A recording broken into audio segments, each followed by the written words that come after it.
Magandang araw aking mga mag-aaral. Halina't matuto sa bagong yugto ng kaalaman tungo sa magandang kinabukasan. Ako nga pala si Binibining Frances at ang ating pagtutuunan ng pansin ngayong araw na ito ay ang asignaturang Filipino. Tayo muna ay yumuko at manalangin. Panginoon, salamat po sa panibagong araw na ito upang kami ay matuto. Buksan niyo po ang aming isipan upang lubos na maintindihan ang aming mga aralin. Bigyan niyo din po ang aming mga guro, mga magulang, at mga kamag-aral ng lakas ng katawan at isipan na mas higit naming kailangan sa araw-araw sa panahong ito.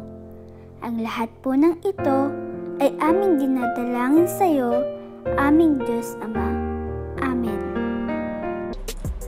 Ang ating paksa ngayong araw na ito ay ang panghalip.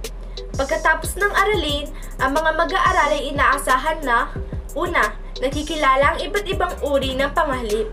Pangalawa, nakakabuo ng sariling mga halimbawa sa bawat uri ng panghalip. At ang pangatlo ay napapahalagahan ng paggamit ng panghalip sa bawat uri nito sa anumang pangungusap. Ano-ano sa tingin nyo ang kahulugan ng panghalip? Magaling! Ang panghalip ay isang salita na ginagamit, pangalit o panghalili sa pangalan ng tao, bagay, hayop, lugar o pangyayari. Mayroon tayong 4 na halimbawa ng panghalip at ang una rito ay ang panghalip panao. Ang panghalip na pinapalit sa pangalan ng tao, mayroon itong 3 kaukulan. Ang unang kaukulan dito ay ang kaukulang paglagyo. Ito ay ang panghalip panao na ipinapalit sa pangalang pinangungunahan ng ang at ang ginagamit ng bilang simuno sa pangungusap. Halimbawa, ang ina ni Paulo ay si Melay. Siya ang nag-aalaga kay Paulo simula ng pagkabata. At ang pangalawa ay ang kaukulang paukot. Ito ay panghalip panaong ipinapalit sa pangalan na sa anyong ng o ni. Ito ay nag-uukot. Halimbawa, nais bumawi ni Petot kay Paulo. Nais niya bumawi kay Paulo. At ang pangatlo ay ang kaukulang paari. Ito ay panghalip panaong ipinapalit sa pangalan sa anyong ito ay pinapakita ng pag-aari. Halimbawa, kay Paulo ang asong pumanaw. Kanya ang asong pumanaw. Ang pangalawa sa ating panghalip ay ang panghalip pamatlig.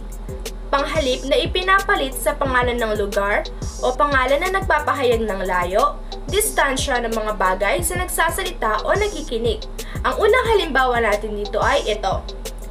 Iyon ang artikulong hinahanap niya kanina. Nagsasaad ito ng malapit. Ang pangalawa, iyon ang silid na sinasabi nilang may multo. Nagsasaad ito ng malayo. At ang pangatlo ay iyon ang bahay na lilipatan natin sa Agosto. Nagsasaad ito ng malayong malayo. Ang pangatlo ay ang panghalip panano. Panghalip na ginagamit sa pagtatanong. Halimbawa, sino ang kumain ng pagkain sa mesa? Pangalawa, saan patungo ang langay-langayan? Pangatlo, kanino ang asong nakadungaw sa bintana? At ang huli sa ating panghalip ay ang panghalip panaklaw. Ito ay nasa anyong walang lapi, katulad ng iba, kapwa, isa, lahat, marami, at kaunti. Kasama rito ang salitang may mga hunlaping man, tulad ng saan man, sino man, alin man, at anuman. Halimbawa, dahil sa pagsabog ng bulkan, marami ang nawalan ng trabaho. Ano nga ulit ang ating 4 na panghalip? Maaari nyo ba itong ibigay? Magaling! Ang ating 4 na panghalip ay ang una, panghalip panao.